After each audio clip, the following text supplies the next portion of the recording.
this thing's on. And you have just stumbled into the Two Broadcasters podcast. My name is Lori Day with my lovely co-host, Sarah Jenkins, out there in Tennessee. Shout it out, Sarah. Good afternoon.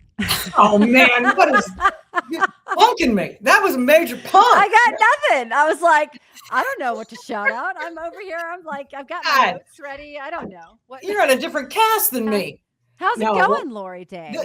We never know. This is the Two Broad. You know, you never know what you got, and we like it that way. So just know that settle in, because we got a really great cast today that I'm super excited about. Before we get rolling into that, couple little notes. We are on YouTube now. Come on, we are. Get the YouTube at Two Broadcasters up on there and hit that little thing that says subscribe. It doesn't hurt. I promise you. There's no bad repercussions from this, and it might help a couple broads. So that's right. And any and all engagement is good engagement as far as algorithms go. So I always tell people, if you're thumbs downing a post or something on YouTube, you're giving them good engagement. So it's like, well, it doesn't matter if you like it, if you hate it, if you comment something terrible. We don't want you to do that. Well, but it's all good in the world of algorithms. So.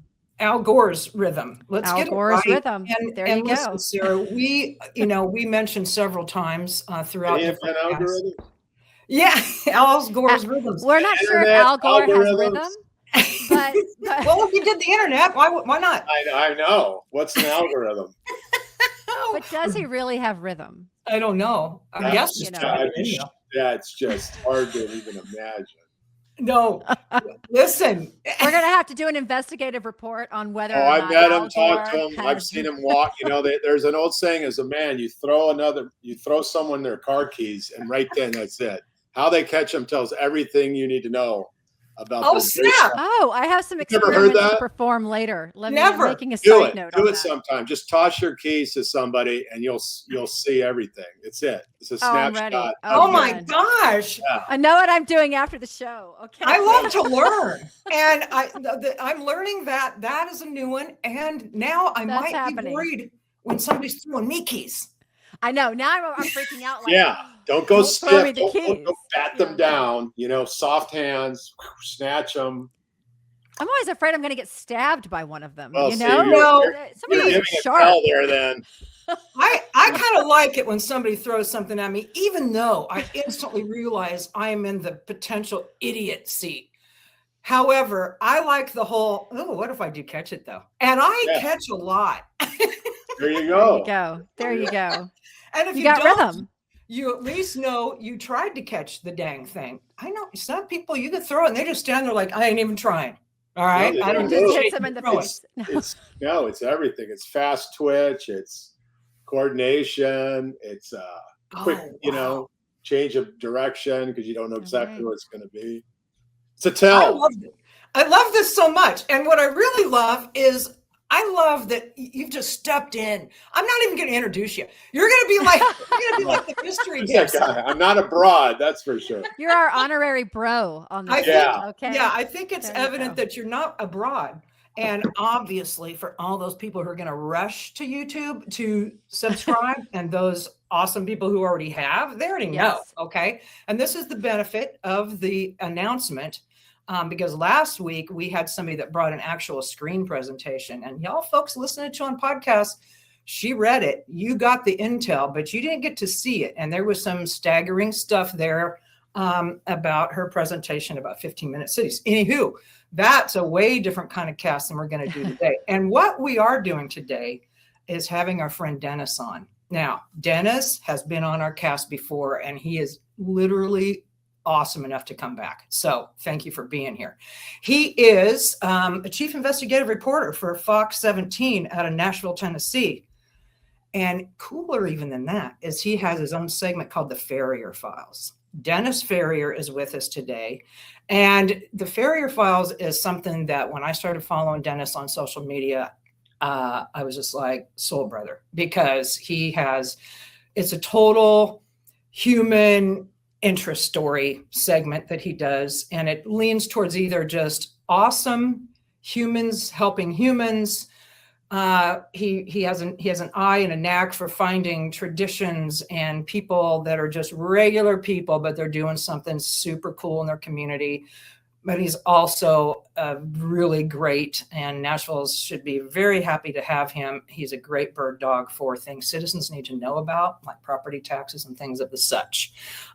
So without further ado, Dennis Farrier, thank you for hosting. Hell, come on. Hey, You can host. Your co-host. over. Your co-host. Every time you say broad, I feel like I should be wearing a pinstripe suit. I think you should. You know?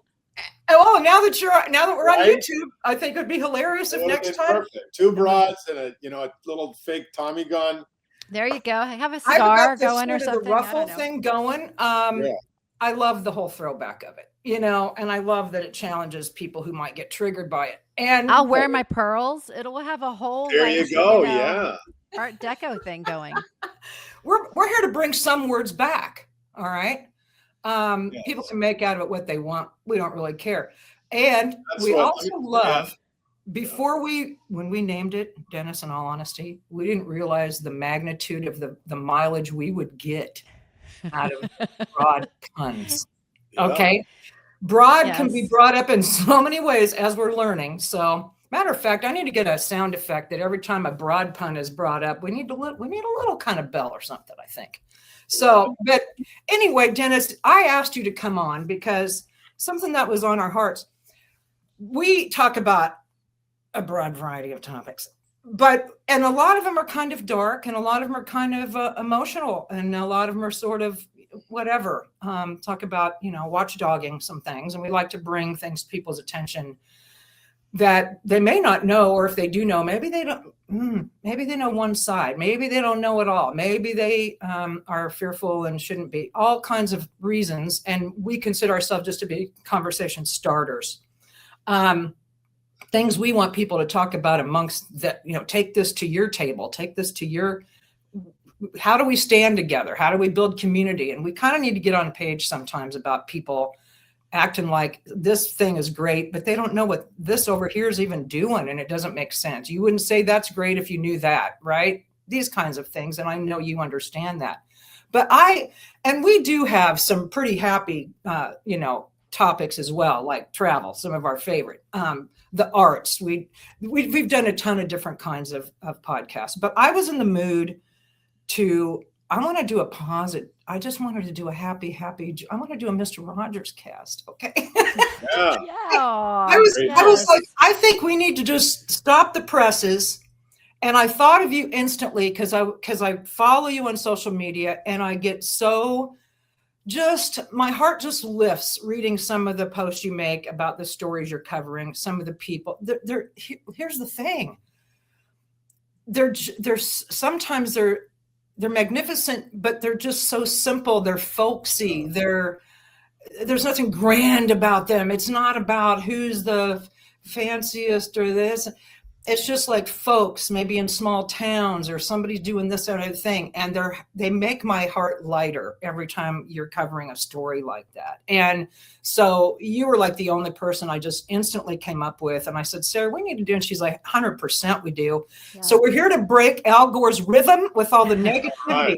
We are going to do nothing but talk about cool, awesome humans, stories, good vibes. And, there's kind of a negative saying out there that it's like, what's good? Like if somebody's just kind of a sourpuss, I know my son loves to use this, like, what's good with you, And this is a good question to start asking. What is good with you?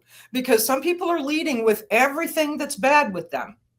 So this is a what's good. All right. Dennis, I thought of you because of some of your stories, and I don't know if this will put you on the spot, but I think, you're kind of known for being a happy story magnet. And how cool is that? So do you get people? I love that. Well, I have that. I think that I have the most, I don't know anyone who has my job. So as chief investigative reporter and the Farrier files, I curate all my own stories completely, right? That's great. That's not what's different. But half my stories are investigative and half are features. And that's very unusual because there are no investigative reporters who are feature reporters, and there are no feature reporters who are investigative reporters, but me. I love that.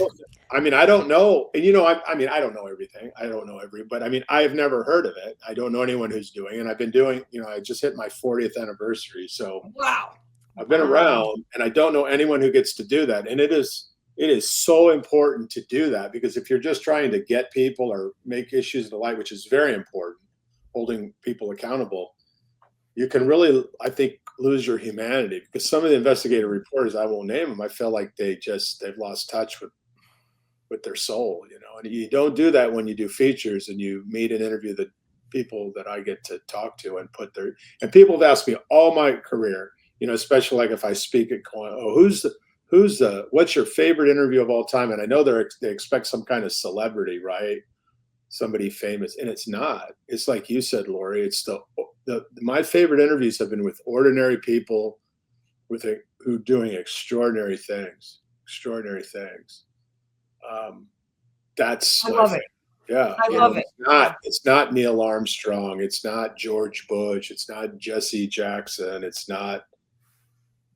certainly not any actor or singer or anything that that's what they want to hear about. It's like, no, it's ordinary people at their kitchen table. And those should be more inspiring than the other ones. Way more. I 100% agree. And I remember when we had you on the first time, we touched on this about the niche of this, and Sarah and I have wanted to be within that niche as well. Now, if somebody is really an expert on something that we need and they happen to be, have kind of a bigger profile, that's one thing, but we're not celebrity chasing. We want to find the people like you're doing, in that they're doing awesome things, and they may have a following, but most people don't know of them, or they have a nonprofit that's doing incredible work behind the scenes of what they really do. Artists who are doing just people who are doing things, not just serving themselves. And that's, I think, the most, one of the big lacking types of stories that we're having right now. Absolutely. Yeah. I agree. It's not out there. They don't get much attention, and there's so many people doing so many great things. Yeah, I think that's the thing, because celebrities have their outlets, they have plenty of them, and we all see and know them, but it's the people, that don't necessarily have an opportunity, to have their voice heard or to shine a light on things that they're doing. I think I love podcasts like ours that are doing that are giving that airtime and that voice, allowing people to use their voice. I am too. Only for other people to hear them, though, because the whole beauty of that niche is that they're not doing it for that. And right, exactly. And that's the special humanitarian part that we've gotten away of, away from a little bit. Everybody, even once they hit some modicum of some sort of success, they do shift a gear sometimes into that chase instead of just what their work chase was, and you see it all the time. And people burn out, they go down wrong paths. And if they'd have just focused on the thing that got them the attention in the first place, I don't know, but I do know that that's what this podcast is about, ladies and gentlemen. The three of us are going to sit here and take deep breaths. Okay. And we hope that we can make, invoke and use something a little relaxing to your inner trauma of our central nervous systems that we all seem to be jacked up on. And just calm down. We're just going to calm down, and we're going to talk about some adorable people. And we're three of them right now. That's all I'm going to say. But no, what I was saying though is, Dennis, do people come? The glare in my glasses is just annoying. Dennis, do people now come to you with these sort of average, every day, beautiful stories? I mean, literally every day. It's almost like it's like overwhelming abundance of riches. Like I can't, I'm like, oh, that's so good. I hope I could get to, people just doing the most amazing things, going into old graveyards and cleaning headstones, just to honor the dead. I'm constantly approached for story, like literally every single day. I'd say 7 to 15 stories a week are pitched to me. I cut your inbox. Yeah, my inbox is crazy because I'm just me, I'm just me. I get to what I can. I've got a couple really good ones coming out that kind of fit this show in the next couple of weeks, that I can talk about if you want. Very good. Well, let's start there. Wow. All right. Well, I think that one of the hardest things, and we almost hinted at this, there's a famous writer from the New York Times. I can't think of her name. I'm so sorry. She's abroad though. And she said, the day you become famous is the day you're ruined. And how do you come back from that? Really interesting. If you unravel that, you get it, because you're famous now, and like, where do you go back? Or you were saying to go back to your original footing. But here's the thing. It's very hard to be a relative of a famous person and succeed because you're always in their shadow. Well, Pat Summitt, who is probably, the greatest women's basketball coach in history, 8 national championships, gold medal, all of her women graduated. Many of them were leaders. When she took over that program in 1972, no one was even going to women's sports. She packed Knoxville Arena with people. I mean, she's literally like, if you played sports as a woman in the last 50 years, you have her to thank. Oh, 100%. I mean, without question, right? Legendary. Well, very quietly, her great niece, and she has a different name, so nobody knows, she stayed away like for a long time from women's basketball coaching. And now she's a basketball coach. And her name's Lindsay Rojas, and she just last year won the middle school Christian private school state championship. And I got a chance to sit down because that's like a really hard thing to do, because you're a basketball coach and your aunt is like the most famous, right? But I love how she's like, well, I love my aunt, but my aunt was family, and she sang bad and made pancakes on Saturday. And, I watched her cut down nets and I rode the bus, but I saw it through a kid lens. Now as an adult lens, it's just different. So it's like kind of my team, and I have my own coaching style. And of course I'm influenced greatly by Pat Summitt. And then her daughter is the leading scorer in the state of Tennessee right now, the leading freshman scorer as well. So it's so cool how this legacy lives on. And it's so many times, that doesn't work. It really doesn't. You're the famous daughter of someone or son of someone, and you try to follow in their footsteps, and you're compared to the point where you quit. And I just love how, it wasn't splashy. She didn't, someone called me and told me about her, like you said, hey, you should, this is Pat and Summitt's niece, and she's just a great coach, and she never talks about it or throws that name around. But it's just a really inspiring thing that you can go into the face of that fame, carve your own niche, and she's just loving it. And both of them remind me of Pat Summitt, who I knew and got a chance to interview several times, but most importantly, got to talk in Australia for about an hour once during the Olympics about women's soccer, and just was a delightful person. But I got to know like her tenacity, and I saw that in her niece and her great niece. And I just think it's a great story, right? Of being able to deal with that, embrace it. Yeah, and to stand up against the horrible wave of comparison. I mean, I think that's probably what crashes a lot of people to the ground.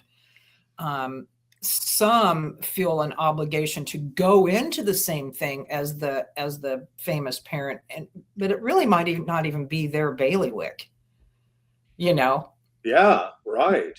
And so either way, it's like this wave of comparison that you got kind of hanging over you a little bit. It's like, oh, it's amazing. You didn't have to, your Sting's your dad, why aren't you as famous as Sting?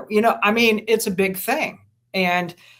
Or you just kind of shy away from the whole conversation. You try and push yourself clear into the woodwork, which is no one should be doing that. Nobody should be. We're all individuals, despite who your parents are, or your aunts, your uncles, your grandparents, or whatever. We're supposed to not be going into the woodwork for anybody, right? Absolutely. So that's really cool. And she's humble and started at a lower level thing. Much lower level, right? And pouring into these kids at such a great age to have that type of coaching, going on. So that's off to her. That's awesome. It's amazing.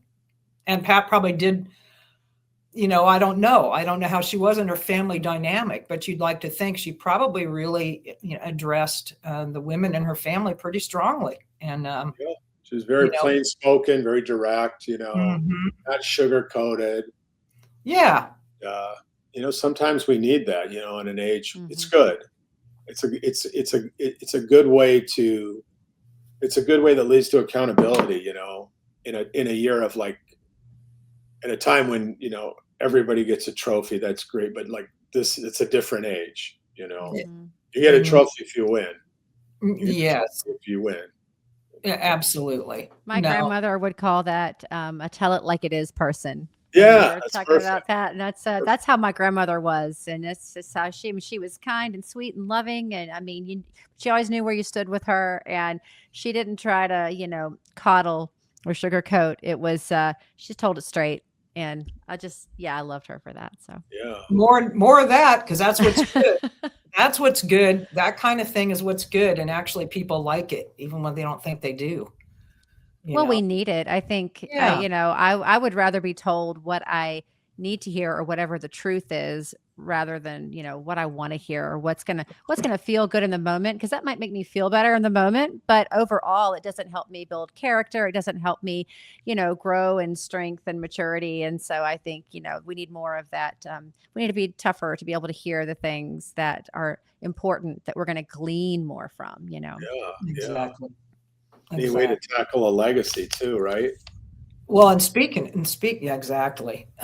Well, I could go directly to legacy, or I could go to athletes. I really loved the story you did of the martial arts coach. I thought his story was really moving. Yeah. Tell us about him. You're talking about Chris Garland, right? Who does the autistic kids? Because I did too. I also did the Vietnamese guy Tung Dinh, who Garland. Yeah, I was going to say Carlson. I knew I should have wrote his name down. Yes, that's what I mean. It's great to talk about Chris because this was one of the most elite Korean style martial artists. He's not Korean, but the Korean in the world. And his classes, I remember when I first met him and I went to his class, he said, "Why don't you come train with me?" And I was like, no way. Because it was so rigid and elite, and you could get injured because, it was high. And it was so neat to see him go first full circle and find his place, kind of humbled by life and injuries to help people that weren't elite. So he went full circle. He was only working with like fantastic martial artists, and now he specializes. He has this beautiful touch with autistic kids. It's so great. It's so great. And he gets them to do things no one else can do. It's like almost, he calls it a Bluetooth thing where like he's communicating with them and they're doing like, they weren't supposed to walk without a gait, and now they're doing martial arts. And it's just, that's just an amazing thing. Yes. See somebody like that. Find his place find his meaning in an unexpected place. He thought it was going to be about a lead, and he was a cage fighter for a while. It was all about the highest possible. Now it's truly about helping. It's just it's so fun to watch him work with these kids, and he's so good with them. It's incredible, and that's so important. It's so important, and in this age now too, with such autism, give me a break. That it's like everybody. What is it? One out of 35 boys? I'm looking something up right now. I'm a firm believer, and I think we've talked about this in another cast, Sarah, if I'm not mistaken. Maybe it was in a mentoring cast or something, but talking about the importance of coaching, which kind of we have a little theme going here. Coaches can reach so well when parents, teachers, people without the norm, people that you're in front of, in some cases, medical field therapists, this kinds of thing. Coaches, and this guy is a prime example of that, just coming from a completely different kind of mindset, it's just like breaking through what seems to be the noise of the normal, and trying to move people up the dial, but they're not breaking through. And so this guy, I mean, I loved that video you put out about him. Wow. Yeah, he was so, I'll tell you, like the first story I did on him 20 years ago. So imagine I'm standing and his nose was touching my nose. He was blindfolded and I had an apple on my head and he did a spinning back kick and kicked the apple off my head. Dang it. That's the kind of, you know what I mean? So Yeah. something like that, which is like, you know, to him helping autistic, right? Wow. From the height, like no one can do that, you know, to elevate like that close to me and to perfectly hit nothing but apple. Oh, man. Wow. Think about it though. You know, it's one of those things where it's like extremely discipline driven. And, you know, maybe discipline's what most of us lack. Without question, discipline is, oh my gosh. Yeah, and just because you're autistic, right? Doesn't mean you should skate from that.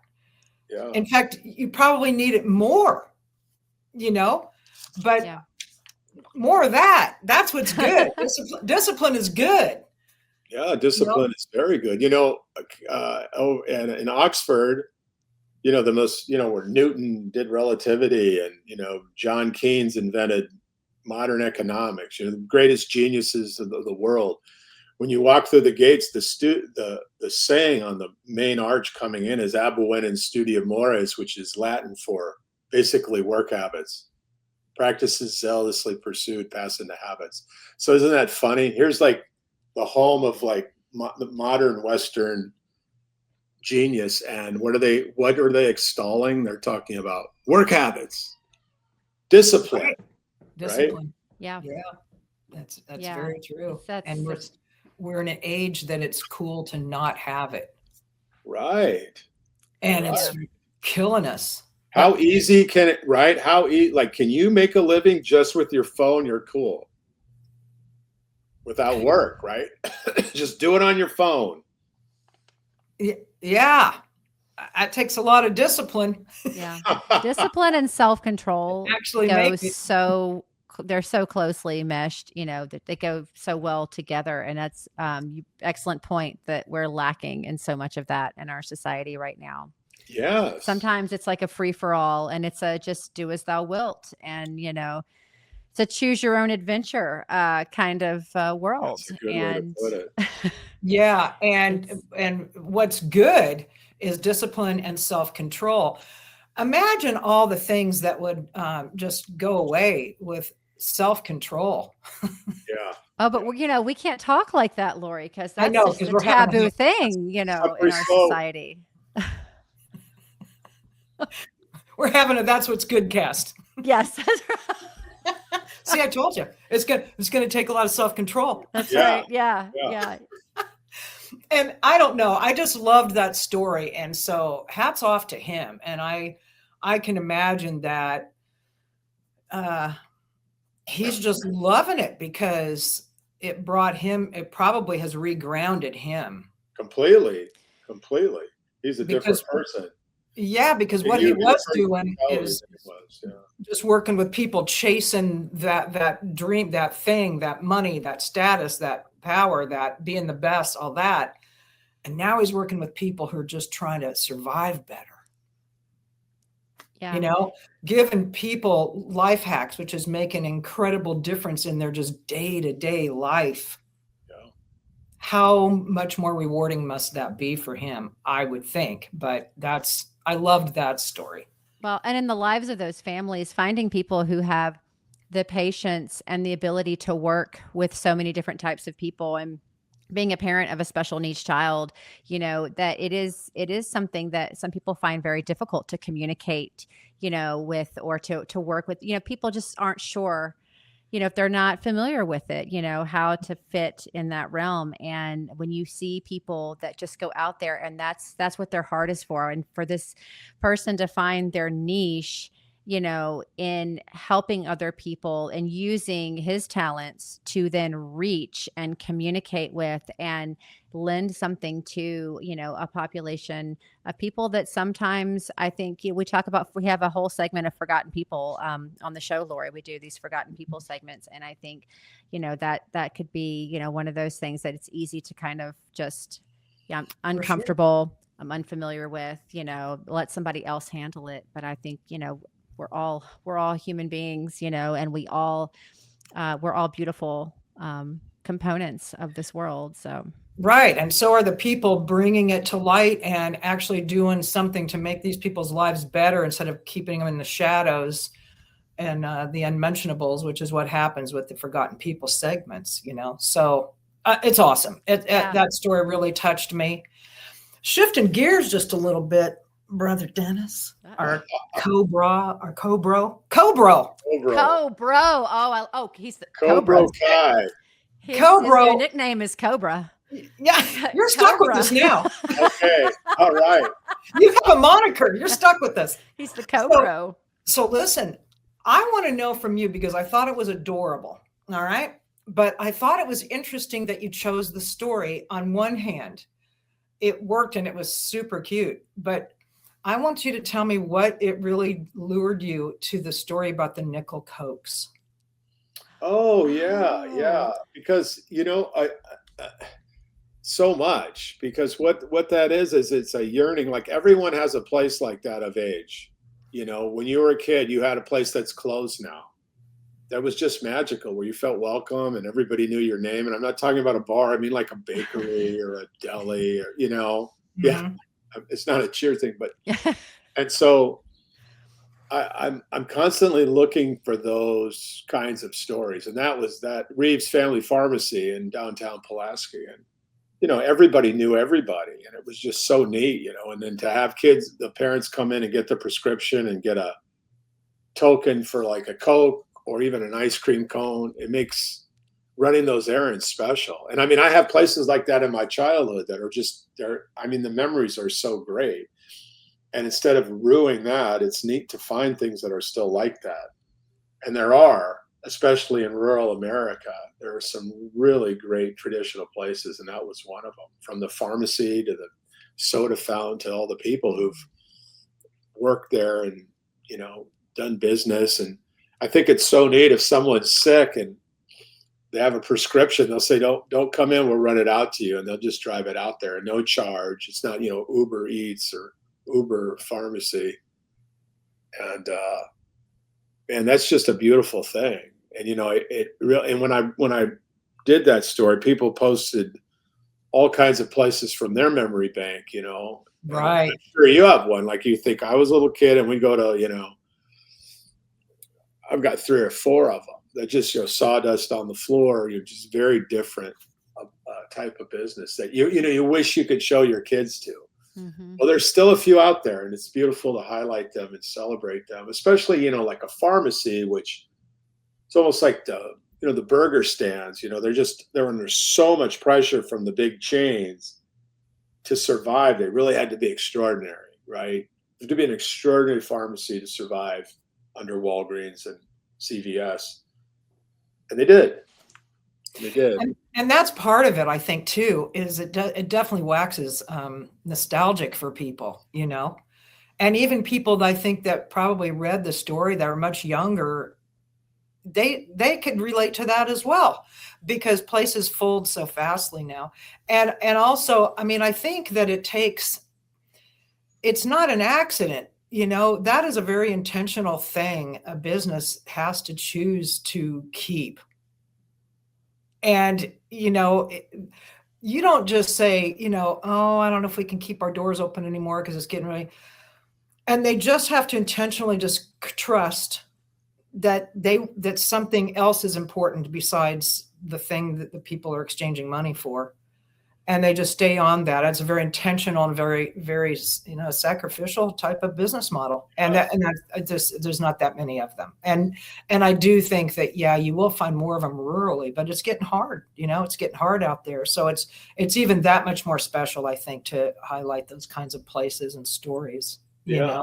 I'm planning on doing some on some of the local burger places that have survived, which everyone has. Like Brown's. Yeah. Yeah. Like Brown's or Johnny's Big Burger in Clarksville comes to mind, and the Jiffy Burger in Manchester. And it's really interesting because in my research, a lot of those places failed. The mom and pop, well, for one, the franchises were so much cheaper, And then they tended to not be close to the interstate because they started pre-interstate, right? I was just about to talk about Route 66. Yeah. Yeah. Oh, So man. that really hurt them. But the ones that made it, they didn't try to become a chain and copy, Wendy's, McDonald's, and Burger King. They said, well, we're going to do what we do, and we're going to become like a point of like nostalgia and tradition, and we're going to do what we do best, and we're not going to change. And that's the ones that survived.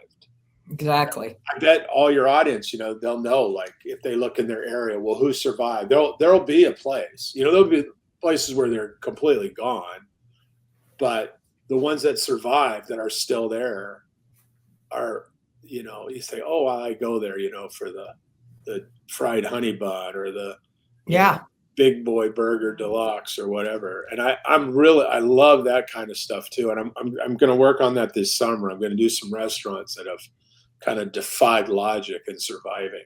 Oh, I love that. I love that. I've thought about doing that kind of a thing because, like, when I travel, I always try and find a folksy place like that. Yes. Yeah. And the minute you hit the door, just the smell and everything, you're like, oh yeah, this is that place, and the less they change, the better, Right. And that's part of the secret. They said, we're not going to panic and change and compete against Wendy's, whatever they do, because we can't be Wendy's, right? Or I'm just using it as an example. And they said, we're going to just even reinforce who we are. And that's a beautiful way too of affirming an identity. And then you're appealing to people who don't want that. Because I always say, and I've said that during, and we can't talk about this because it's not the property tax debacle, is that when someone comes and visits you, where do you send them? Right. It's never a chain. If someone come visit you in blank, where do you send them? You do not send them to Cheesecake Factory or Outback Steak ever. You say, oh, this place is Nashville. This place is Sioux Falls. Right? Yeah. And wherever, and those are the places that matter. Those are the places that matter because it's the identity of your community. And I love that. And, what happens is you got to make sure you support them because there's so many new places. And even though you love it, you find yourself, well, I haven't been there in a year. And then they need your business. Yeah. So I try to remember that and circle back and go to all my places and stay fat. Sarah and I are kind of food snobbish about particular products and such, but to that point, I totally agree with that. And I'm willing to support. And I think the thing you're saying too about identity, and here's something we've talked about before, is the more you try and go along with all the trends and the changes and the this and the that's, the less and less there is any identity with anyone. And so business is no different than a person. You're never going to stand out if you're pushing yourself in to the crowd. Your restaurant's not going to stand out if it's just like 10 others. You could be at X, Y, or Z. I've actually been in chain restaurants before where I thought I was in another one. Right. Honestly, the model of the menuing and stuff is so succinct, that you're just like, oh, somebody caught me. And I was like, oh, I knew where I was, but I'm sorry. It's all, and I said, it's all the same. Did you order the bloomin' onion at Red Lobster? No, I'm just kidding. It's all the same. And so if I owned a restaurant and if somebody said that about my restaurant, I'd be horrified. Right. Yeah. And that's the thing, and keeping it on the positive note that, it's neat that there's still places like that in America where you can open your eyes, like you open your eyes, you know where you are. New Orleans, San Francisco, Charleston, Savannah, there are places like that. And then there are places that are a little more generic, like Tulsa. Like if you open your eyes, you might not know where you are. Yeah. You know what I mean? You open your eye, like, I don't know, this looks like about 30 other, and no offense, God bless Tulsa, but when you go there, it does, and it has its things, but I mean, like, just the whole feel, it's so neat that there's still places where you open your eyes. Oh, I'm in Boston, I'm in New York, wherever. Yeah. It's very comforting to know that the regional differences are beautiful things to celebrate, I think. 100%. Yeah. And I think that's, you know, America's young, so I'm not slagging, but in reality, though, it suffers for it sometimes because it doesn't hold on to such an old of traditions, and everything got watered down pretty fast here. And the best we could hope for were some of the regional flair. Yeah. And that's why those things should be supported. But you know, like one of the things that really, every time I come back from Europe, I just can't, the restaurant thing is so completely different. And I mean, you want to talk about if you're in Athens, Greece, you know, or a big city in whatever, restaurants are every other door. Right. Because that is a traditional way to eat.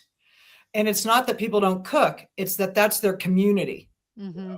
And so restaurants are supported, but I guarantee you cannot go into, if I visited 30 restaurants in one day in Athens, Greece, which I could do geographically, not having to walk that far, there would not be anything remotely close to them looking alike. Yeah, it's neat. Japan's like that too. You know, as many people as there is, there's like hundreds of small restaurants. Yes. It's like they're so identifiable in their, it just reflects clearly who the owner is, their tastes, their likes, their favorite colors, what's important to them. If they travel, if they really love wine, if they really love cheese, you can just tell everything's so individually stamped, coming from the individual, and then hanging on to menu items that are so traditional. Yes. And it's just this beautiful blend of our artistry and community and shut up. I absolutely, what's good, that kind of food scene is what's good. And I hate to see us lose that here. So, you know, I say more power to the individual type restaurants. There's a big niche for it, as far as I'm concerned. As far as I'm concerned, it's going to come back because we're just killing the rest of it. It's not fun. People go out to eat here as a duty because they don't want to cook. It's a completely different mindset. Right. Yeah. Yeah. That's what we love about the pub culture over in England and Scotland. You know, that has been for hundreds of years their community base, where it's not just where you went to have, you know, a pint or get a nice dinner, because you can have both of those, but you went there to find out what's going on in your neighborhoods, in your local community every day. Who did what, who's here, so-and-so sick or whatever. You got the news of the town. You got your camaraderie with all of your fellow people. At the end of the day, that's where you go to the pub, and those people are your family, and you know everyone there. And it's, you know, it is great food. It's some of the best food that you will have in the UK is at a pub. Yeah, you know, they're great. so. You know, it's funny. I had a chance to you know, a lot of the oral tradition comes from Bat Burns is a master storyteller from Ireland. And I interviewed him in 1990. I was in Milwaukee at the time, and I interviewed him live. And it was the end of the show, and they said, "Hey, let him tell a story." So I said, this was in my ear, and I said, you know, can you tell a story in 2 minutes? And he was like, "No, absolutely not. There's no 2-minute story." I said, "Really?" So anyway, so we had killed it. So then afterwards, you know, we were talking. He was laughing about him. He just didn't have a 2-minute story. I said, "What's the longest story that you've ever told?" And this was County Cork. This goes to what you're saying, Sarah. So he said, "My father told a story that lasted 44 hours. So once a night, so what he would do, he was a farmer, and he would go out in the field and he would write an installment, and he would go to the pub every night during the winter, and he would tell a 1-hour installment, and he did it 44 nights in a row before the story ended. It was a 44-hour story. It's awesome. That is awesome. I love that. That is, and of course I never forgot it. And this was 1990, this interview.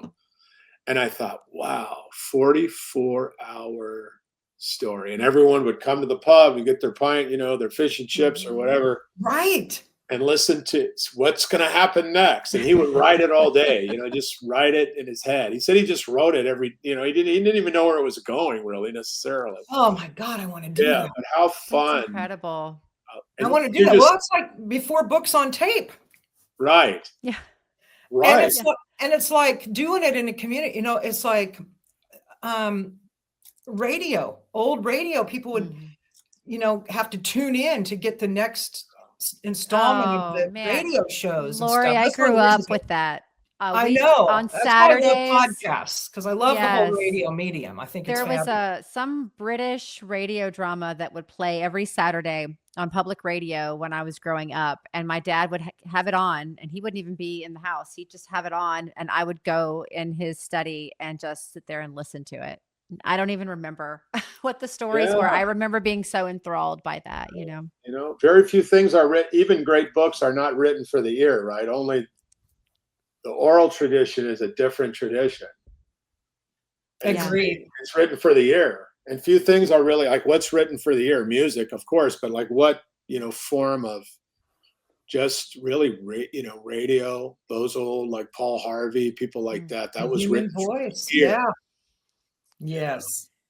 And The and the best television stories are as well, although you're watching to see, how they interact. So it's not 100%, but it's still it's for the ear, you're not reading it. Correct. But you don't listen as intently because you're distracted. Yeah, you're like, what's that? Well, he's kicking. Yeah, you're looking at somebody's outfit or, Right.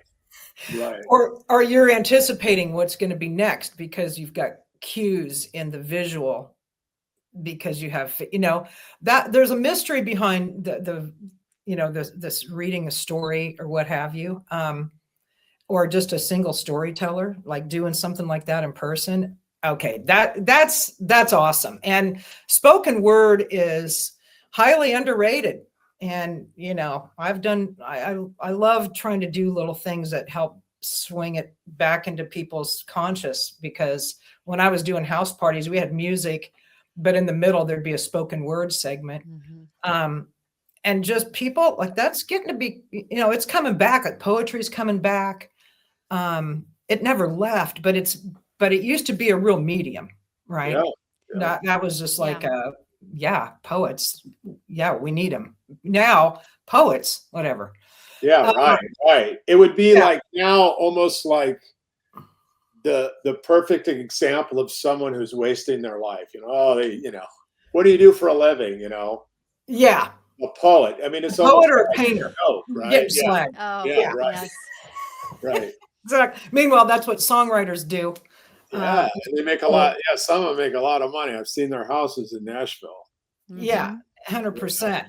Yeah. So, and I was thinking also too about along the lines kind of the nostalgic thing. There was a story. It was about what was it? The Cookie Ladies? What? Oh yeah, that's right. Wow, you did watch that. Yeah, they had for 50 years. They got together on a Wednesday night and they would make cookies. 5 generations, and and everyone kind of has. And that was a story that was inspired. We had a cookie recipe in our family that we do every year, like for 100 years. But we didn't do anything like that. But when they called me, I thought, oh yeah, I know exactly. Like I bite that cookie, a Swedish Spritz was the name of the cookie, and I'm like 8 years old again, not 65, and that was those ladies were so neat, and it tied the family together. It isn't that they made cookies. I mean, that almost sounds trivial, right? So what? Everybody does. No, that was a binding element. That was like, no matter where you are or what schism, and I know so many people who don't talk to certain family members, or I don't talk to my brother, you'll hear, I don't talk to my brother, or I don't, go there. But like this brought them together in an intentional way. From like, even the night I was there was like a 6-year-old making cookies and there was an 80-year-old making cookies. I mean, that's, they're all doing the same exact thing. So it isn't like something you can't relate to, like you don't have your 80-year-old grandma and try to show her how to, Instagram works or something, but you can all bake cookies together. And I think it's like you know what you're talking about. It's another thing that's very undervalued, but is a tremendous asset to family history.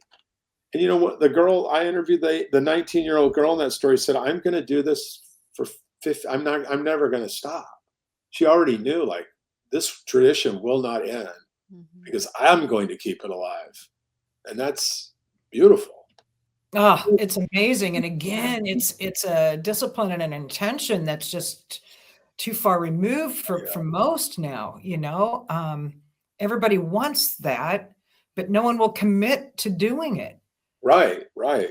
For them to have the showing of the generations, and it shouldn't sound so weird, like on one day of the year, you're getting together and it's like, but how many people can say that Yeah. something they do for 50 years in their family, They've never missed. they've never missed. Never missed. They've had a cookie night, might be a different night, before Christmas, Oh, every year for 50 years.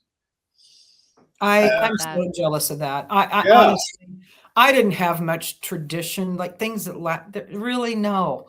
It was sort of like the attempt to get and to make them, but then they'd fizzle. They never lasted long enough to become called one. Almost to a point where I almost made jokes about it. Is this a tradition? Yeah, this is a tradition.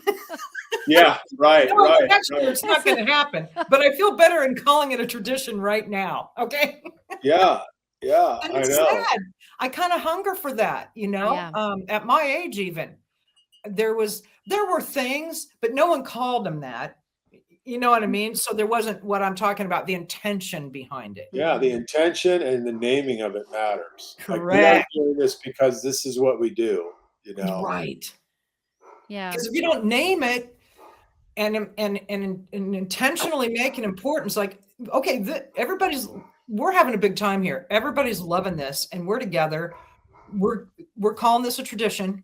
We're going to do this now. No one puts that sort of pressure on it to turn it into a thing other than just a moment, a fleeting thing, you know. And Yeah. I think that's another reason why there's just such a lack of footing for people. You know, and so I think it's never too late to start traditions, you know. Oh, yeah. We've talked about this, you know. I don't care what it is, if it's just you and one other person, or you and people, like, they're not even have to be your family, certain group of friends or women friends or guy, whatever. Okay. Because it's interesting too, that I think people, like guys will have traditions of hunting trips or fishing trips or this other thing. Women will have their thing with women. Clearly, women are good at getting together, not as much as they even should, to be honest, but there's a lot of girl pals that do an annual thing, or they call tradition, but we don't do it with our families as much. It's interesting. Yeah. And that's okay. We're keeping it good. All right. Yeah. So, and, you know, even keeping it good, you know, you can, some of my favorites, I just love it when people come out of what you think is an awful event and they turn it into something magnificent. That's the best one of all, because it's so, you know, instead of wallowing in that moment or becoming, you know, traumatized forever, it becomes like the rallying cry for a new, you know. And it recently, like, you know, it happened to me because, and I don't know if I told this story in the last time we met, but it was a long time ago. But, you know, I had a cardiac arrest and coming out of my surgery, and my son was reading me a devotional, and I just dropped dead right on the ground, just stopped, my heart stopped. And, you know, it was pandemonium. You know, it's a cold blue. There's 20 people in the room. They're beating on my chest. You know, I come back to life. He's very upset. My daughter was there. You know, they're weeping. I mean, it's a terrible thing to witness, but I was fine. But, you know, like about a month later, my son was in the 10th grade when that happened.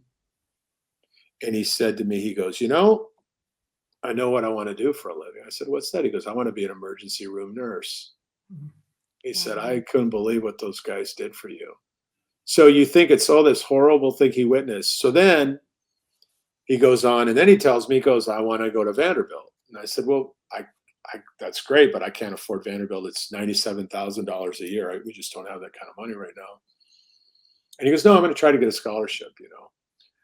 So, and I said, is he really going to get a scholarship? He's smart, but it's hard. Vanderbilt Yeah. has like a 5% acceptance rate. And, they're looking for people with like special situations. And anyway, so he gets a full ride, 94,000 a year to Vanderbilt for 4 years out of 97.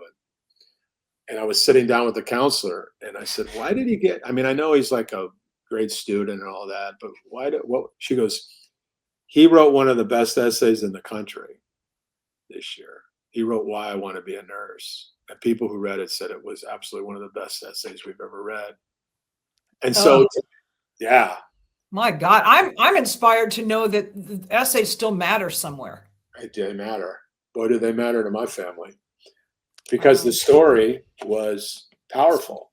And story is powerful. And he's a freshman there now and having the time. That was his truth. Yeah. It's truth. And so this horrible thing, I can't believe, my dad dropped dead in front of me for 3 minutes or whatever. It wasn't even 3 minutes, probably 30 seconds. 30 seconds. If it was even that, it was a blessing beyond words. Changed him in a blink of an eye. And it fits this. It's a positive. It's amazing. So, yeah. And the lesson there is you just don't know. We've all seen that, where people have just turned these horrible things into meaningfulness for the rest of their life. It's my favorite kind of story because it is the best. Because it's life, life isn't devoid of the horrible things. The good part is how things can turn the other way. And we leave that out so much of the time, and it's just, the stories you find just really speak to that. I love that so much. And this is how, people get really caught up. Here's something I've been thinking about an awful lot. It was prompted by something that I read loosely, so I'm not really nicking somebody's thing. But the essence of it was intelligence should point to what our lives look like. So, and man, I drove around with that in my head, and some of my writing will be based off of that. And I just really was thinking to myself, this is the thing, folks get really this fake script in their head, and it's not based on who they are, and bad things are going to happen, whether you're following a script for your life or you're going off script. Right. There's just no, come on, hello, reality, knocking. And so why do we put so much away from, into on the freeways, you know what I'm saying? And not so much on the off-road experience. I know so many people right now who are just going through it. And whether it's about a job market and they're so qualified, but is this, and people are freaking out left and right. And the thing it is, a lot of times I feel like people are fighting for and struggling for something that's not even them. And sometimes you can make a life out of the worst thing that's ever happened to you, as per the example of your son. Now, whether he ends up there or none of us know, something else may affect him down the road. He decides to change course. That's not really that accepted in our culture either. And I find it hard to believe that we don't take our life experiences, the things that bother us the most, the things that scared us the most, the things that we banded together over, all the human experience of each individual isn't incorporated more into how they're carving a life out for themselves. And this was speaking, can you hear me? Okay. This was speaking to the fact that my side angle of it was we put all the things about intelligence on taking tests, education, where you went to school, how many promotions you got, how many kudos, how many records you broke, all the things, right? The literal things that you can see and that they can be written down on paper about. But if your life is miserable, how intelligent are you? So you can chase one kind of an intelligence and think that you have proof of that intelligence. But if your life is miserable, how smart are you? Yeah. You should have the intelligence to make it work for you in a way that suits you, and you figure out how to make it make money for you. Yeah, I think so, because you're What going do to you do it think, for buddy? a long time. What do you think? For a long time. You know? I'm trying it out. It wasn't that articulate, but there's something to be said about that, you know? Like, you can be just recognized as somebody really intelligent, but yet be sort of miserable. Yeah.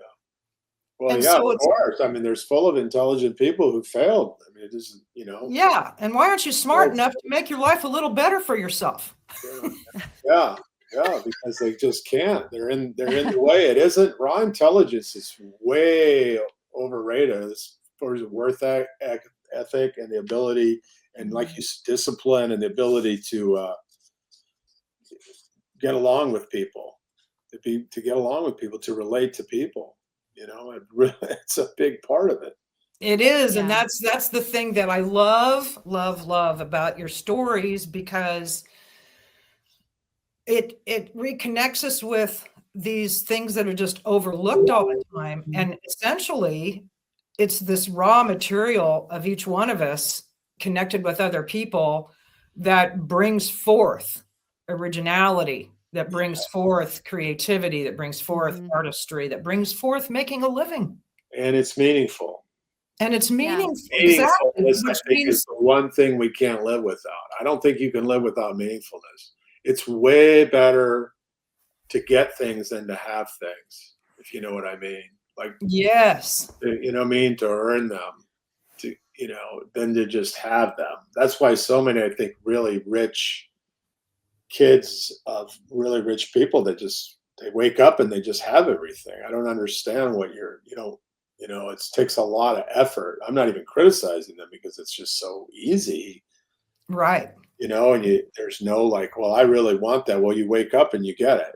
I have this and you know, I have this and I have this and I have this. Why am I going to exert effort? Right. And I think a thing I want people to take away from this podcast is just through these stories and just thinking about simplifying things and kind of drilling down into your own personal life about things that trouble you the most. Instead of trying to suppress all that, maybe there's something you're supposed to be doing with that. Right. Yeah. Absolutely. Yeah.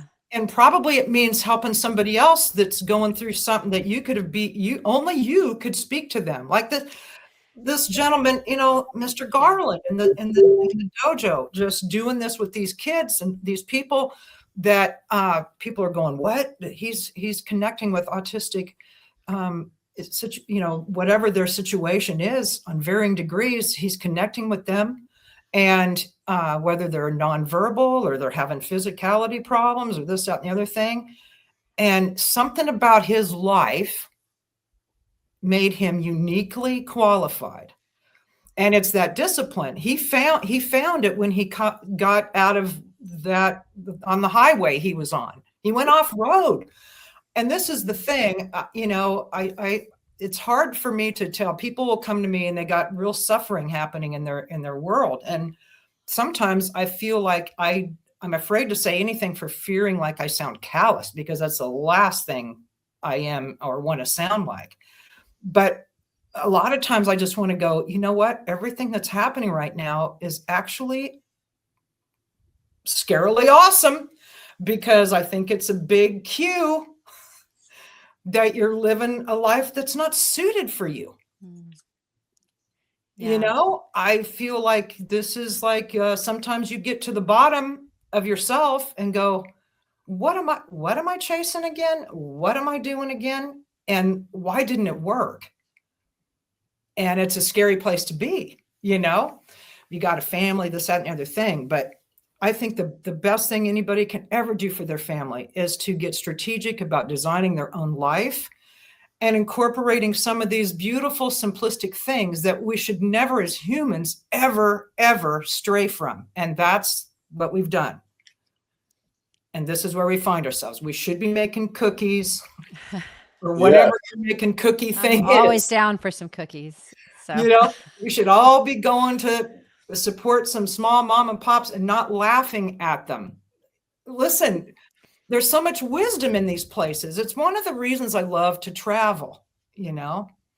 And you know as well as I do, there's always been the country mouse, city mouse thing where country mice always, you know, and it's just like, look, the city mice, you're as much a peasants as anybody else. So don't get on your high horses. Okay. You're moving faster, so you don't notice you're a peasant, but it's fine. Okay. But the tendency to kind of want to square off with hicks, live in smaller areas, this, that, and everything.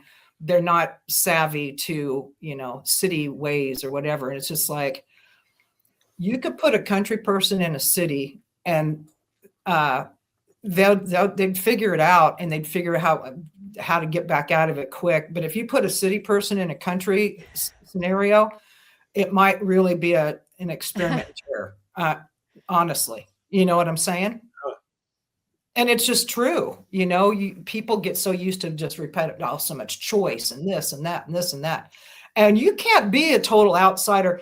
You go to a small town and you're the person that never says hi to anybody or whatever. You're getting the stink eyes quick. You can't blend in. There's some assimilation that's very different. No blending in. They're very right. And it's not for everybody either. But my point is that something's offered there, though, that we're missing, that we should just respect how different people live. And there's so much to be learned from each other, you know. And I personally have been living in cities a very long time. I grew up in Nebraska, not in a super small town, but Nebraska, it's like a big small town. Like the whole city is like a big small town. But it's just like dotted with small towns. It's what it is. But that's been a lifetime ago. And I've been living in big cities ever since. And with the exception of being in West Tennessee, but I was still always in Nashville. So I never really, you know, and they didn't like me. Okay, I'm just going to go ahead and say it. For the most part, we were outsiders, but also it's because I never fraternized with them. You know, my work was in Nashville and that kind of a thing. Yep. But I learned through campaigning, when you knock on doors rurally and talk about finding the diners and the this and the that, that's what really opened my eyes into, you know, there's a beauty here, you know what I'm saying, that gets scoffed at. And I learned to really appreciate that. So like my favorite thing to do was to find the gas stations where the dudes came in for coffee every morning. I mean, listen, there's not real life happening like that in too many people's lives to know what that's really like. And that the kind of clan that they join with, their little tribe of information and support they give each other. And it's a whole little world, right? Yeah. And they let me in to sit and talk politics with them. And it was just beautiful what I learned. And so that's why I think you really, I love your show for you're just doing that, you know? And I feel like, man, every city, it's like you're almost like a city rural connector. Man, right? Who's doing that? It's fun. I'm glad it's me. I love it. I love getting out of Nashville, and, you know, the further the better. There's so many amazing stories, you know, that just are never going to be told. I mean, you know, widely told. I love it. I probably went down a rabbit hole there for a minute, but I'm feeling inspired by just the notion that everybody has a story, you know, and I've been saying that for years. It's just one of my favorite sayings, and it's so obvious, duh. But we don't lead with our stories, you know, and there's no two alike. And how amazing is that? And just we just miss that. And so I think we need to inject a lot more what's good about humans, you know, in this age of AI and all this blah, blah. Okay. This biotech world and this surveillance thing. And, it's all an effort to consolidate us into being just, line formers and whatever, things to be herded. And I feel like we need to break away on just reminding people about the humanity, and the beautiful thing about humanity, just needs to be more story driven. And I love that we can come together today and just talk about that. And Sarah, like, Yeah. what's good right now for you? Because Well, we all actually, know. I would love to touch back on, because that was a great segue, Lori. Because a few minutes ago, Dennis, you were talking about how powerful story is. And as I'm listening to both of you talk about hardships and the power that story has to change people's lives, I was thinking about how often do any of us, just everyday people, tend to discount our own stories or the potential that we have to make a difference in someone else's life. Oh, I haven't done anything really important. I'm not, I'm nobody, or nobody, wants to hear about what happened to me. Or we look at other people's stories as being powerful and life-changing and having the ability to go out and impact communities. But what you're talking about, Lori, everyone has a story. Each one of us and what we've been through in our life, we have the ability to reach even just one person, Right. if not a dozen, with who we are in our individual selves, our experiences, our passions, our emotions, our perspectives, and how we have viewed things and what we have seen, what we have been through, even our family histories. And I think that's so important, that we don't discount, our own stories, each and every one of us. I want everyone who's listening to really think about how impactful you can be in your community, in the lives of people around you, your family, your friends, whoever you, even just someone in passing at the grocery store. How often do we meet someone, we have a 5-minute conversation? You don't know how far that goes. And I know this is kind of a recurring theme we do talk about from time to time on the show. And I think it's important. And when you talk about, Lori, getting back to storytelling, getting back to story as a form, when you and Dennis, you were talking about the oral tradition of storytelling that has been it's just been passed down for so many generations, for hundreds of years, for thousands of years. We've been doing this as human beings. I think that is one of the main things that brings us together. It's a way that we share humanity. It's a way that we connect with each other, in such a crucial way. And I do fear that we're getting away from that. And I do fear that with the rise of influencers and all of our, all of this stuff we're viewing on screens and all of these things in our world, all of these distractions, I think we're getting away from that, the point of realizing that we all have something very important and unique to offer. Well, I mean, And yeah. No, I think even to the point of, like, if you go through something terrible and you emerge from it, that's valuable. That's something to share. We get so caught up in private, like I had prostate cancer, right? And so I went to 3 states, talked to 8 doctors. My daughter's an AI designer in Boston, and she did some AI reports on prostate cancer experimental treatment, 70 some pages, sent it to me. Tremendous amount of work. I pick my treatment, I get through it. That isn't just about me. I'm just in a community of men. It's the most common thing, and they don't know what they're doing. Because you go in, you're just, what do I do? Do I get a radical prostatectomy? That was the default position for many years. It's not necessary. I mean, sometimes you have to do that, but that's not really. It shouldn't be the default position. So all of a sudden, just being willing to share that and talk to people, and everyone knows that I had prostate cancer. So I get calls all the time from people say, "Hey, I have my friend has will you talk to him?" I said, "Of course I will," because I feel like I've spent 150 hours researching it, more than I have any other story in my life. And now I have all this information, and maybe it's over for me, maybe it's not, but how could I not share that? You know what I mean? Like, my cancer could come back, or it could be gone forever. I don't know. I'm going to die no matter what, so it doesn't matter. But I mean, I don't know. I have no control over that. But I do have an incredible amount of knowledge about every possible treatment there is for prostate cancer. to guide men before they, out of fear, maybe do something they'll later regret. That's a great point. And Right?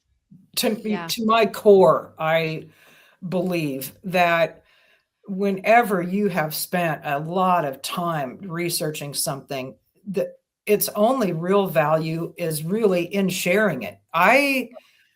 It's one thing to be a means to an end of a decision you have to make, like in this case that you were saying, Dennis, obviously.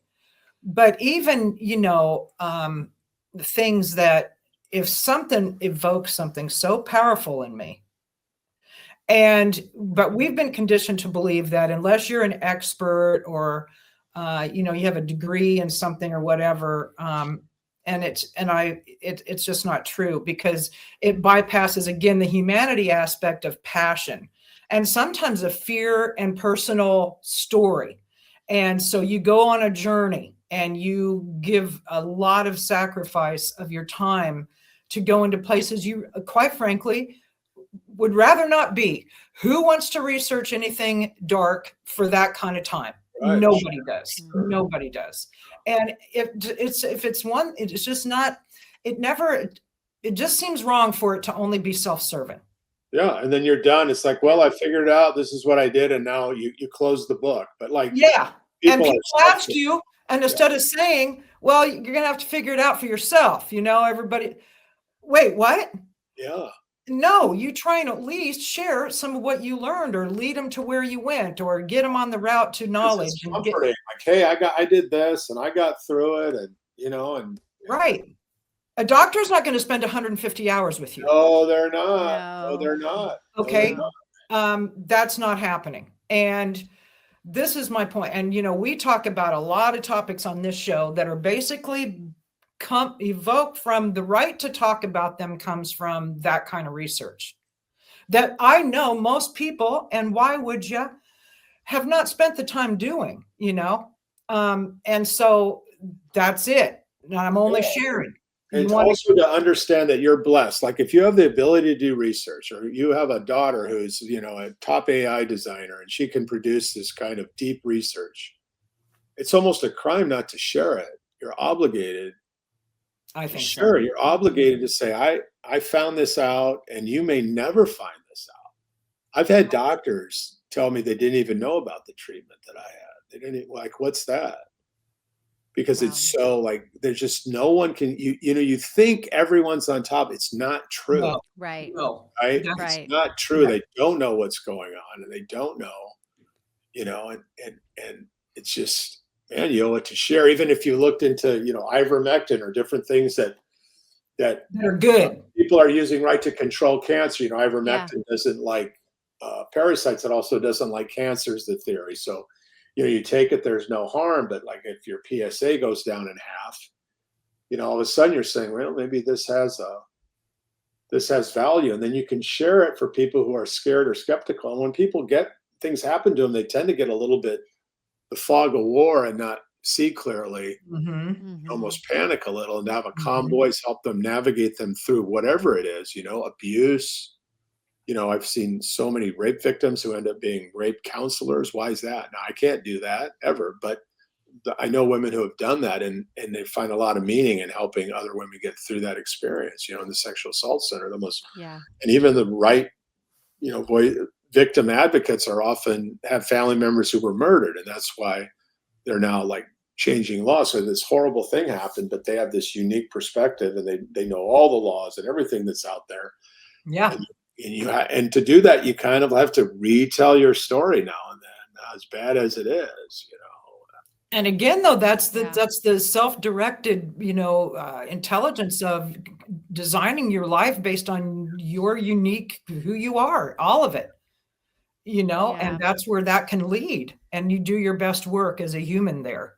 Well, yeah, and using what you've been through to turn the ugly into something beautiful, something that is helping other people. That's the best thing that we can do. I mean, it's easy to sit and sulk. It's easy to become bitter. It's it's easy to just kind of drown ourselves in that.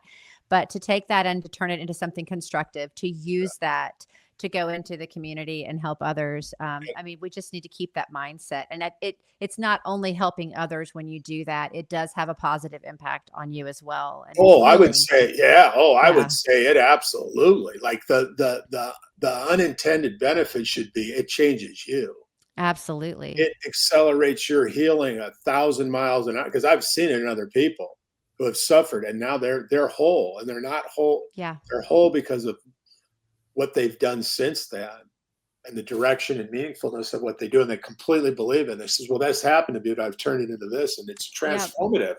And it's not even why you do it, but like, it's the unexpected consequence of being open to telling your story. I mean, yes. It's what happens over. I've seen it a million times in 40 years. People who are completely and fully healed. Not that they don't still have, trauma. That's not it. But they're fine because they're so happy about what they've been able to do since this thing happened, 20, 30 years ago. My realtor's here. I have to go. It was the only time he could be here. I'm so sorry. Don't be sorry. I'm sorry. Great way to roll out the cast, though. Yeah. He about rolled himself in, and he's rolling himself out. I'm rolling myself out. I gotta go. I got one shot. You're taking some serious. What is it? Broke? What was it? Cobro. Here. Yeah. Dennis, listen. Thank you so much. Thank you so much. Always I appreciate you. I love the conversations we have. So, and I didn't get to have one in person with you when I was in Nashville, but next time, by golly, good luck with all that you're having to deal with out there. Yeah, it's fine. It's all good. It's time. Yeah. And, get back and keep finding those beautiful stories. And I love that you share this. I love the niche you found for your life, and you are really touching a lot of other people through it. And it's just wonderful. So you go ahead and roll yourself out. Don't close your thing though. Leave it up. If you could keep it up so we could make sure that we get everything uploaded. Okay, so leave this window open. You can, leave the window open. You can close you can mute and turn your cam off. I see. Okay. Yeah. It's just going to have to upload. So download, whichever. Now our audience is getting it behind the scenes. Our audience is getting a tutorial. Yeah, this is what happens after we close the show, everyone. Okay, this is what happens when you don't know you're rolling out. There you go. There you go. Dennis, we had a new producer on the show today named Dennis. We did. Our Cobro. Dennis. He's fantastic. He's fantastic, and we're so excited to have had him on the show. Thank you for bringing him on, Lori. That was great. And I can't thank him enough. And I just know he's highly revered in the Nashville area, as he well should be. I think, he alerts people to things that are going on as citizens, and he does it well. But he also brings these stories that touch people and breaks up the noise. And that's what this cast wanted to. That's the intention here. We just kind of want to break up all this negative noise. And just get back to some, there's nothing, humans are awesome. All right. And God is good. Despite the misunderstandings many have about him, God is good. And he's working through a lot of beautiful people. And, there's a reason we were all made so individually. And so that's just something to keep in mind. And I say it's a good time to stick close to that. And so, Dennis is a treasure. And so I'm just really thrilled that he's not even, batted an eye about coming on the cast and then coming on the cast a second time. So Cobro could be a little bit of a pop-in regular. I already kind of planted the seed with him there. So, yeah. All right. So chime in and listen, like Dennis, if you got some stories out there of some cool, just people, doing something just really beautiful in your community, in your family, within your school, within your workplace, that just sacrificially doing a cool thing, please let us know. Send us your stories. 100%. Send us your stories. Send us an email, as a matter of fact, through twobroadcasters@gmail.com. The two broadcasters at gmail.com. Gmail.com. Thank you, Sarah. And if you'd like a mug, I'm going to try to talk to Lori about having us at some point offering these as merch, because it's great. I'm just putting that out there. I got a few people that kind of want one. Yeah, let us know. But for now, it's an exclusive Broads thing, and you can't get your hands on one. So if you want one of these beautiful things, you should That's let us sweet. know, and we'll try to make that happen. That is a fact. And as a matter of fact, I'm sending stickers out to anybody who joins our email bulletin. So they're great. I wish I had one in front of me to show our well, they're not YouTube just like audience. these. They're great. No, the stickers are fantastic. Oh, Yeah, love they're them. not too big. They're really cool, but we'll mail you one. So you can email us, the2broadcasters@gmail.com. Email us your email address and let us know you'd like our bulletin, which is free. And I'm about to put out another one this week. It sort of highlights, you know, how to reach some of the guests we have on the show. It kind of downloads some stuff on our minds, talks about the cast in different ways, might talk about things that are upcoming, but also, yes, we really want to grow that because it's kind of like our organic outreach that we really want to connect through you personally, and email is the best way to do that. So that's why it was established. So please take advantage of that. We really are into wanting to know who our viewers are. We rely on you for story ideas, any of that, please just send that out. Find us on the socials, Instagram and podcast, Instagram and Facebook. But now on YouTube. So you can see all this. Yeah, you can. You can see all this. You can see Dennis's room. You can see you can see these two broads. We're not filled. This is raw humanity. That's what our cast is about. It's the new name of our podcast, Raw Humanity. Raw Humanity. Oh, Sarah, by the way, I'm working on a little music for the beginning of the show. Oh, stay tuned, everyone. It's really, and just so you know, Sarah, the only thing I said to my friend was Muse was the only musical, like high anxiety, like in your face Muse type situation was the only style I could give the name to it. But Sarah, you'll appreciate this because guess what happened? My friend actually took this seriously. Oh no. And then his 11-year-old son took it seriously. And he's studying to play the stand-up bass. And he came up with a little riff that I got played last night because my friend's got a little home studio. And this young man took it serious. And so he was trying to do some things. And so his dad was like, just not for nothing, but he came up with this, and I don't know, you know. All right. So, and I listened to it and I go, I am definitely not mad at it. That definitely is the place where we're going to start. That's a stay tuned, folks. That's a stay tuned right there. All right. Rocky. It's going to be short, but wanting you to just love our intro. I'm telling you that right now, Sarah. All right. So this is fun. We got all kind of fun things coming up. Stick with these two broads because we're trying to stick together like hair on a biscuit, as they say in the South. So it'd be like a hair. Tune in weekly to these hairy biscuits, and we won't disappoint. All right, that's what we got going. Sarah, these two hairy biscuits are. Never say two hairy biscuits again. Don't do it. And with that, ladies and gentlemen, we're out of here. Okay. Peace out, everybody. We love you. Don't forget to laugh. Don't forget to connect with people and share your story. We love you. Bye.